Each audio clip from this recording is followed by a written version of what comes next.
Bonjour, l'actualité est souvent sombre, elle est parfois même sordide. Il a été fait tant de morts ces derniers jours à El Fasher que l'on distingue, vu du ciel, des traînées rouges sur les images satellites, celles des rivières de sang laissées par les cadavres des habitants, massacrés méthodiquement depuis l'assaut donné voilà 3 semaines par les paramilitaires soudanais des forces de soutien rapide.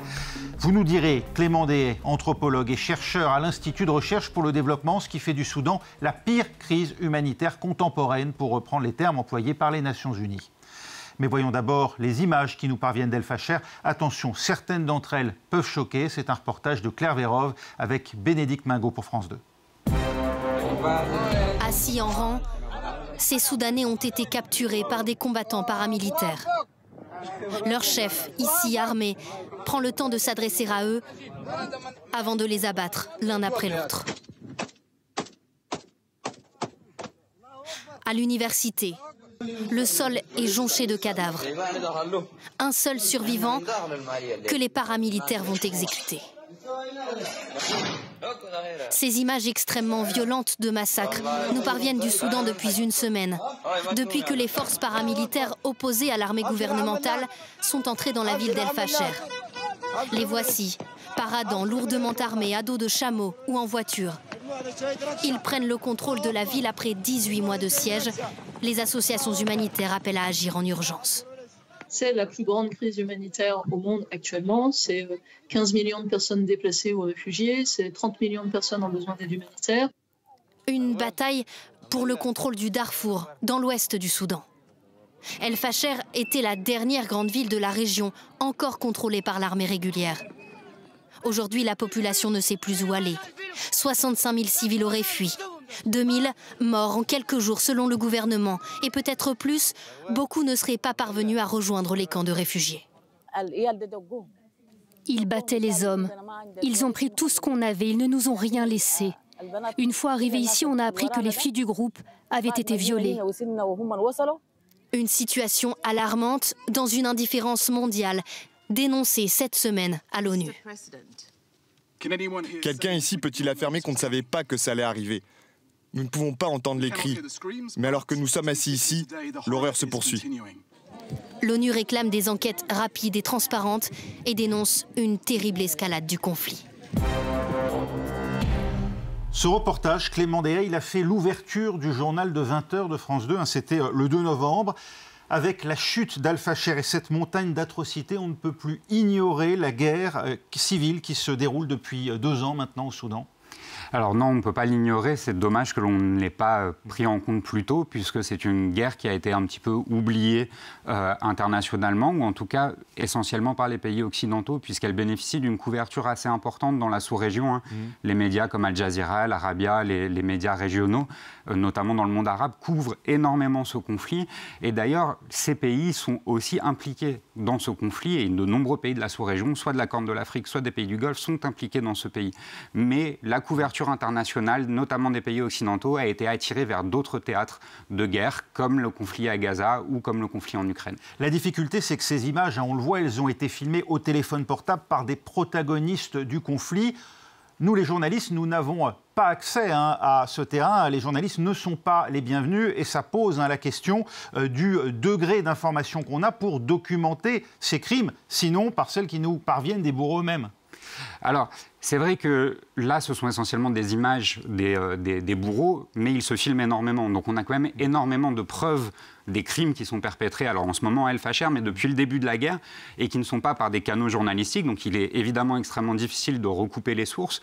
Après, il faut bien prendre en compte que le Soudan était une dictature avant cette guerre, et que déjà l'exercice du métier de journaliste ou du métier de chercheur est extrêmement difficile dans ce pays, et qu'il était compliqué déjà d'avoir des sources fiables et de recouper les informations dans le pays. L'un de ces hommes, Abou Loulou, surnommé le boucher du siècle par les médias soudanais, a 20 000 abonnés à son compte TikTok qui l'abreuve chaque jour d'images de ces crimes contre les populations non arabes du Darfour, au point même où il est devenu gênant pour les forces de soutien rapide elles-mêmes qu'il aurait écrouées.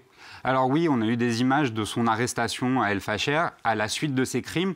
Or, c'est un personnage qu'on connaissait déjà avant, puisqu'il avait déjà été arrêté par les Rapid Support Forces, donc par les FSR du général Hemeti, il y a 1 an, après déjà des exactions, puis relibéré.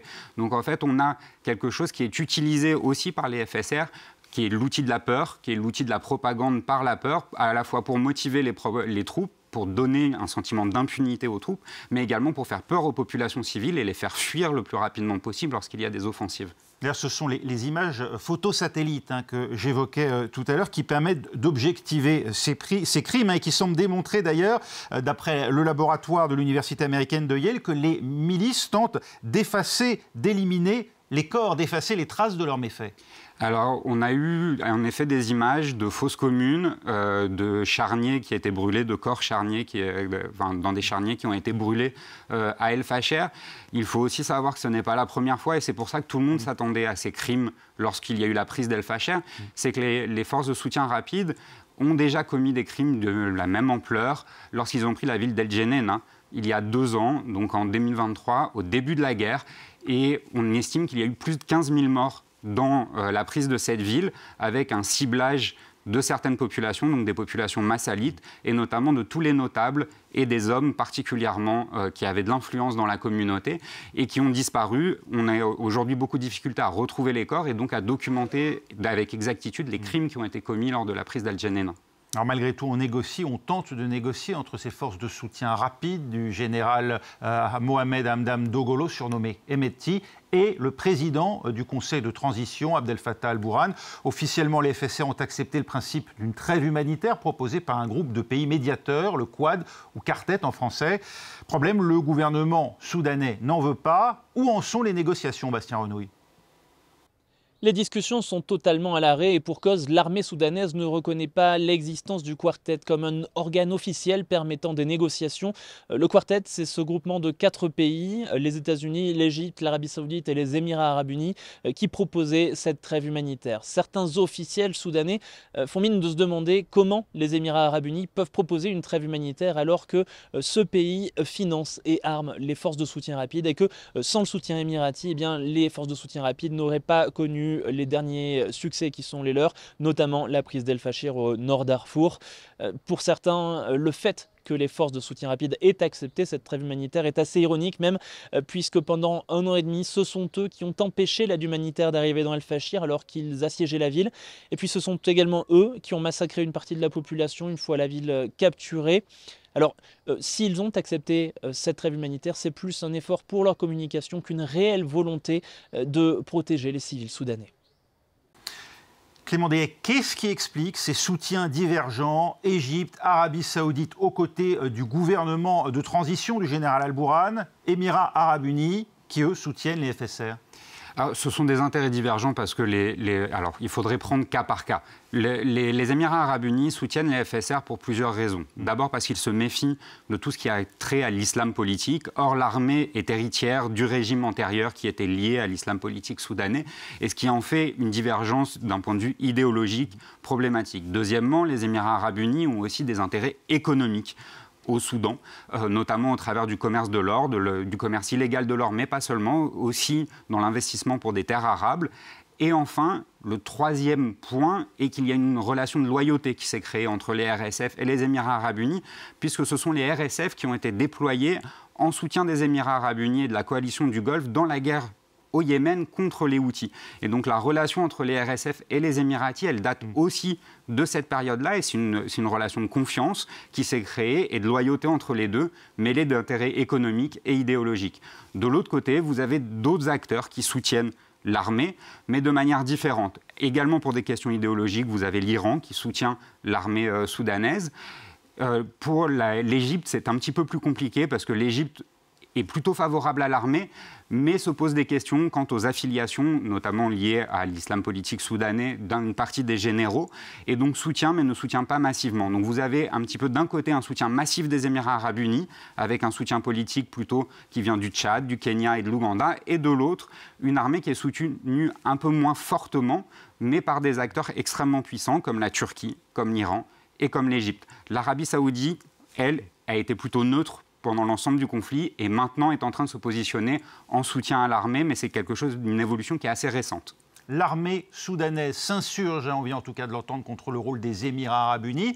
Mais le négociateur américain fait lui aussi parler de lui, un personnage haut en couleur, Gilles Boiteau. Massad Boulos, le Forrest Gump de Donald Trump, comme le décrit le journal Jeune Afrique, personnage inattendu, sans expérience diplomatique ou politique. L'homme a notamment fait fortune au Nigeria dans les transports et c'est lui qui est en charge de trouver une issue militaire d'apport politique ensuite à un conflit extrêmement complexe. Comment Massad Boulos a-t-il été propulsé conseiller principal pour l'Afrique au département d'État américain? Eh bien, en faisant du réseau. Il se rapproche de Donald Trump à partir de 2019. En 2022, il marie son fils Michael à la fille du président Tiffany Trump.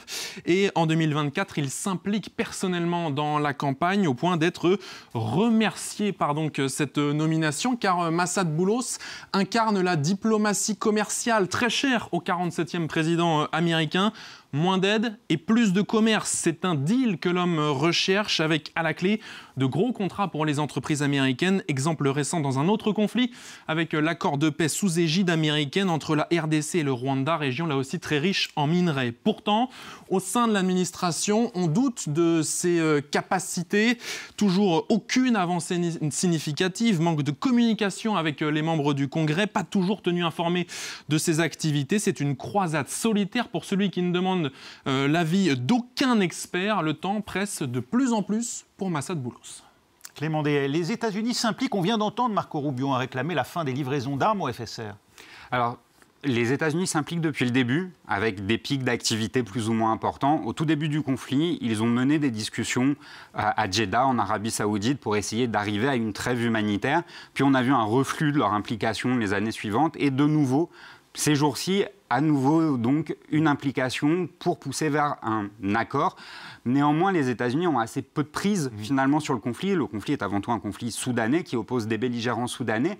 Et les États-Unis ne semblent pas prêts non plus, aujourd'hui, à mettre une pression suffisante sur leurs alliés qui arment des parties différentes dans le conflit soudanais. Donc, ni une pression sur l'Égypte, ni une pression sur les Émirats arabes unis, qui sont deux des plus gros fournisseurs d'armes du conflit soudanais. En février, le gouvernement soudanais a présenté une feuille de route pour une transition politique. Elle promet un dialogue national inclusif avec pour objectif la mise en place d'un gouvernement civil. C'était déjà la promesse d'avant, 2021-2022, et précisément ce coup d'État qui a mis au pouvoir ces militaires. Il faut les croire sur parole aujourd'hui ? Ça paraît assez illusoire aujourd'hui de penser qu'on va avoir une transition politique avec un gouvernement civil au Soudan et un retrait des belligérants, sachant que les deux belligérants sont allés extrêmement loin dans la guerre, qu'on parlait tout à l'heure de cessez-le-feu et du refus des RSF d'aller vers un cessez-le-feu avec la prise d'El-Fasher, etc. Alors eux disent qu'ils sont prêts à observer une trêve humanitaire, mais on les voit très actifs dans le Kordofan. Si vous voulez, ça a été chacun son tour. L'armée a dit oui au cessez-le-feu quand les RSF étaient contre. Maintenant, les RSF sont pour et l'armée dit non. Donc on est un petit peu dans un jeu de dupes où en fait personne ne veut réellement la paix tant qu'ils sont en situation de faiblesse ou en situation de force. Donc finalement, il faut écouter ce que les acteurs disent. L'armée, depuis plusieurs mois, dit on veut reconquérir l'ensemble du territoire. Les RSF disent on va retourner à Khartoum, on veut reprendre le pouvoir jusqu'à Khartoum. Il faut écouter ce qu'ils disent. Ce sont des messages aussi adressés à la population, mais aussi à la communauté internationale. On pourrait peut-être éventuellement se diriger vers des cessez-le-feu ou des corridors humanitaires, mais une paix durable avec une transition politique semble aujourd'hui extrêmement compliquée. Et à l'origine des violences, comme trop souvent, malheureusement, des discriminations à caractère ethnique que nous résume en images Olivia Bizot. Le Soudan est marqué depuis des décennies par des conflits ethniques et politiques. L'un des épisodes les plus violents débute en 2003 dans la région du Darfour. Les communautés non arabes, notamment les Massalites et les Fours, se soulèvent alors contre le gouvernement d'Omar al-Béchir. Elles dénoncent des discriminations, un abandon de l'État et réclament davantage de droits et de protection. Mais la réponse est brutale. Le pouvoir arme des milices arabes locales, connues sous le nom de Janjaweed, pour écraser la rébellion.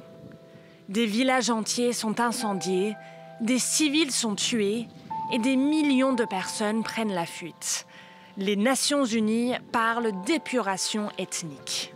Au fil des ans, les Janjaweed se restructurent et deviennent les forces de soutien rapide, les FSR.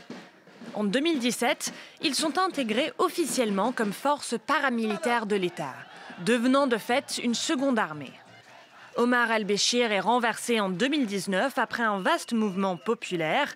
Il est désormais détenu et fait face à des accusations de crimes de guerre au Darfour devant la Cour pénale internationale. Clément Déès, ce qui joue actuellement au Darfour, c'est la continuité du génocide de 2003. Alors, oui et non. C'est à la fois la continuité du conflit du Darfour de 2003, puisque comme dans le reportage, vous l'avez expliqué, les Janjaouides sont devenus les RSF et sont toujours des acteurs de la guerre aujourd'hui. Et d'ailleurs, les acteurs qui défendaient la ville d'El Fasher sont d'anciens mouvements rebelles issus de la guerre du Darfour et qui se sont alliés avec l'armée contre les forces de soutien rapide. Donc on est dans la continuité d'un conflit qui n'a jamais été résolu, où il n'y a jamais eu de volonté politique de la part du centre du Soudan, c'est-à-dire du pouvoir soudanais, de résoudre les problèmes structurels qui étaient à la base de ce conflit et du génocide qui s'était déroulé. Et en même temps, on est sur des nouvelles formes de nettoyage ethnique au Darfour, surtout sur des communautés qui avaient peu été touchées lors du premier génocide du Darfour. Donc, en 2023, j'ai déjà mentionné les Massalites à El Geneina, qui n'avaient été marginalement touchés lors du génocide de 2003. Et aujourd'hui, c'est plutôt la communauté Zahrawa, alors qui, elle, a déjà été touchée en 2003 parce que c'était un des gros contingents des forces rebelles au Darfour et qui est à nouveau ciblé. Et alors, quand on parle du conflit au Darfour, il faut bien comprendre que ce ne sont pas seulement des questions ethniques, ce sont aussi des questions de pouvoir. Pourquoi ces communautés sont particulièrement visées par les forces de soutien rapide, c'est parce qu'elles remettent en cause l'hégémonie des forces de soutien rapide qui recrutent majoritairement dans les groupes et les tribus arabes du Darfour. Et c'est pour cela qu'ils sont ciblés particulièrement. Alors il y a bien sûr un fond de suprémacisme et de racisme arabe à l'encontre de ces populations, mais si c'est celles-ci qui sont spécifiquement visées aujourd'hui, c'est parce qu'elles remettent en cause le pouvoir des Janjaouides ou des Rapid Support Forces au Darfour. Le Conseil des droits de l'homme de l'ONU ordonne une enquête sur les exactions commises à Al Fasher. Y a-t-il une chance que cette enquête ait lieu et qu'on puisse collecter des preuves ? Alors, il y aura sûrement une enquête. Une partie des preuves sera difficile à atteindre puisque les forces de soutien rapide sont en train de les cacher. Néanmoins, il y a beaucoup de gens qui ont pu s'échapper de la ville et qui vont pouvoir témoigner des violences qu'ils ont subies, des crimes qu'ils ont pu connaître.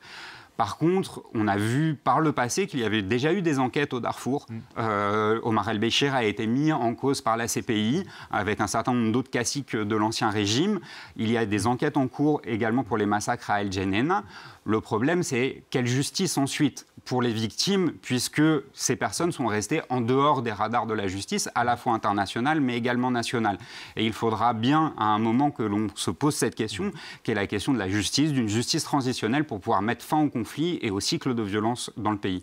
Et cette guerre, elle provoque un gigantesque mouvement de population, 15 millions de déplacés, plus de 4 millions de réfugiés dans les pays avoisinants, notamment s'agissant du Darfour et d'Al Fasher au Tchad, Harold Girard.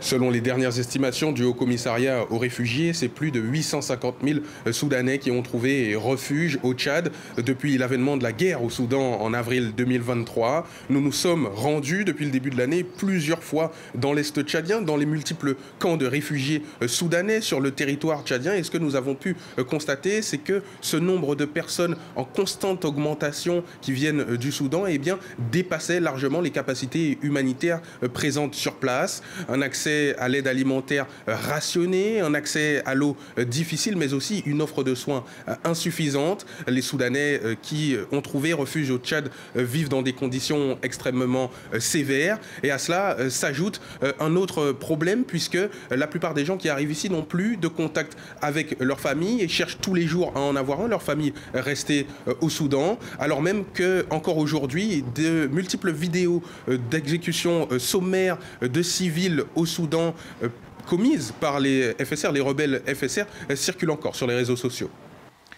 Clément Déès, le Tchad, le Soudan du Sud, aussi, ces pays de destination de ces réfugiés, deux des pays les plus pauvres de la planète qui accueillent actuellement plus d'1 million de réfugiés soudanais chacun. Dans quelles conditions ? Alors, les conditions sont assez dures, notamment au Soudan du Sud, qui n'a absolument pas les capacités d'accueil. Les conditions sont également dures au Tchad. Peut-être qu'on pourrait noter que, pour l'instant, les réfugiés d'El Fasher, les gens qui sortent d'El Fasher actuellement, ne sont pas arrivés au Tchad. Pour l'instant, ils sont encore bloqués au Darfour. Ils n'ont pas la capacité ou la possibilité, par de rares exceptions, pour arriver jusqu'au Tchad. Et leur situation est encore plus préoccupante que celles qui ont pu réussir à atteindre les camps de réfugiés au Tchad. Alors, il faut bien noter que ces réfugiés mettent une pression politique extrêmement forte dans les pays. Alors c'est aussi le cas de l'Égypte. L'Égypte accueille 2 millions de réfugiés soudanais. C'est un pays qui a une crise économique assez dure. Le Tchad est dans des difficultés économiques assez dures. C'est dans des régions qui sont assez peu peuplées, où la population a triplé, quadruplé avec l'arrivée des réfugiés, et donc qui mettent en tension l'accès à l'eau, l'accès à la terre pour les populations locales. Et pour l'instant, il faut quand même saluer l'accueil, notamment par les Tchadiens, de la population soudanaise, parce que cela se fait avec assez peu de heurts, avec un soutien international qui n'est pas suffisant, et pourtant ça ne crée assez peu de conflits. Et donc il faut quand même souligner cet effort que certains pays essayent de mettre en place pour soutenir les Soudanais, malgré la faiblesse du soutien. Et comme souvent dans les guerres qui durent, il y a des ressources naturelles en jeu. Quelles sont-elles au Soudan, Jules Boiteau ? L'un des principaux enjeux au Soudan, c'est le contrôle de l'or. La ressource alimente les deux camps du conflit, mais ce sont les rebelles des forces de soutien rapide qui ont la main mise sur les mines les plus lucratives du pays. La famille du chef des paramilitaires, Emeti, est d'ailleurs liée à la principale compagnie de commerce de l'or. Cet or, il est ensuite exporté vers les Émirats arabes unis via des circuits parallèles. Abu Dhabi participe de facto à l'effort de guerre des paramilitaires. L'autre ressource très convoitée, eh bien, c'est le pétrole après le Darfour. C'est la région du Kordofan, très riche en brut, qui devient l'un des enjeux majeurs du conflit. Pour l'heure, l'armée régulière d'Al-Bourhan contrôle les oléoducs qui transportent le pétrole du Soudan du Sud vers Port-Soudan sur la mer Rouge. Et puis enfin, ce sont les terres agricoles fertiles et l'accès à l'eau du Nil qui sont disputés. Vous voyez des terres qui sont contrôlées actuellement par l'armée régulière. 80% de l'agriculture du pays en dépend. C'est aussi évidemment un enjeu régional puisque le Nil passe par le Soudan avant d'arriver en Égypte. Pour l'heure, le Caire, membre du Quad des médiateurs, choisit de soutenir l'armée régulière pour préserver la stabilité de son partenariat dans la gestion du fleuve. Clément Day, or, pétrole, terres arabes, sans compter les eaux du Nil. À quel prix le Soudan pourrait-il mettre en valeur ses richesses ? Ça suppose quoi ? La stabilité politique ? Ça supposerait une stabilité politique, mais je trouve qu'on met beaucoup en valeur la question des ressources dans ce conflit. Et il ne faut pas oublier, et quand on regarde la carte, c'est tout à fait clair, que les deux belligérants sont soutenus aussi par des blocs sociaux, par des groupes sociaux qui sont différents, et qu'aujourd'hui, ils contrôlent chacun une partie du territoire où vivent ces blocs sociaux dans l'idée d'une conquête du pouvoir. Donc c'est quelque chose d'extrêmement important dans la guerre du Soudan, puisque l'or, les terres arables, etc., permettent de nourrir la guerre. Elles sont contrôlées par les deux belligérants de manière différente sur chacune des ressources. Elles permettent la continuation de la guerre. On est dans une économie de guerre, mais ce n'est pas un but en soi. C'est un but pour pouvoir se financer, pour pouvoir faire la guerre. Mais le but, ça reste de prendre le pouvoir aussi au nom de sa communauté ou de son groupe social. Il y a 20 ans déjà, le sort du Darfour émouvait la planète. Des personnalités alertaient sur cette tragédie humanitaire. 3 ans de guerre et de souffrance pour les populations noires minoritaires du Darfour. 3 ans d'exil insupportable pour des centaines de milliers de civils entassés dans des camps de fortune. Depuis 2003, la guerre, la sécheresse et les maladies ont tué 300 000 civils dans le Sud-Soudan. 2,5 millions de personnes sont déplacées. Malgré les risques importants, des milliers de réfugiés quittent aujourd'hui les camps pour rejoindre leur village plus au nord. Je ne suis pas sûre de retrouver ma maison. Je ne le crois pas. Je suis très inquiète, mais l'essentiel pour nous, c'est de rester en vie. Chez eux, pourtant, ils retrouveront la guerre, les villages brûlés et les rebelles en armes de l'ALS qui tentent de défendre leurs terres. Les combats sont féroces contre l'armée régulière du Soudan à majorité arabe, accusée des pires exactions contre les civils noirs du Darfour. Partout dans le monde aujourd'hui, des voix s'élèvent dénonçant un génocide, exigeant de l'ONU un déploiement immédiat des casques bleus. Pendant que nous discutons ici, les gens meurent dans la honte et l'humiliation. N'attendez pas l'invitation du gouvernement du Soudan pour intervenir. Allez-y. Sans intervention de l'ONU, l'armée du Soudan pourrait continuer ses exactions contre les civils du Darfour. 7 millions de personnes sont prisonnières de ce conflit sans témoin. À l'époque, vous l'avez dit, Clément Day, Omar el-Béchir, le président soudanais, avait été inculpé par la Cour pénale internationale pour crimes de guerre, crimes contre l'humanité. Lui qui fut renversé en 2019 par une révolution. Or, cette révolution aujourd'hui, elle n'est plus qu'un lointain souvenir confisqué depuis par les FSR et le Conseil de transition d'Al-Bourhan. Oui, la dynamique révolutionnaire a été complètement effacée par la dynamique de la guerre, par la polarisation politique de la guerre. Les héritiers de la révolution sont de deux types au Soudan aujourd'hui. Il y a les partis politiques qui sont aujourd'hui en exil à Addis Abeba et qui sont relativement décrédibilisés parce qu'ils ne souhaitent pas prendre position dans la guerre, dans cette polarisation de la guerre extrêmement forte. Et les autres, ce sont plutôt les organisations de solidarité locale, comme les cuisines communautaires qui sont les héritiers, elles, ces cuisines, des comités révolutionnaires qui avaient fleuri un peu partout dans le pays et qui, eux, continuent à exister, par contre, et qui arrivent à nourrir une forme de solidarité et d'infrapolitique qui n'est pas liée à la guerre. Quand on voit le sort aujourd'hui réservé au Darfour, le même finalement qu'en 2003, on se dit qu'est-ce qui pourrait changer à terme, une indépendance comme ça a été le cas du Soudan du Sud? Alors, l'exemple du Soudan du Sud montre que ce n'est pas forcément une réussite, la séparation, puisque le Soudan du Sud est livré à d'interminables conflits et de luttes de pouvoir. Aujourd'hui, ni Al-Bourhan ni Hemeti ne souhaitent la partition du pays. On se dirige vers une partition de facto, parce qu'ils contrôlent des zones homogènes du territoire, mais par contre, on ne se dirige pas vers une sécession du pays. Les deux belligérants souhaitent la prise totale du pouvoir à terme. Merci beaucoup Clément Dehaye d'avoir été avec nous cette semaine. C'est la fin de cette édition du Monde dans tous ses états, numéro que vous pouvez retrouver sur notre site internet france24.com. Rendez-vous la semaine prochaine.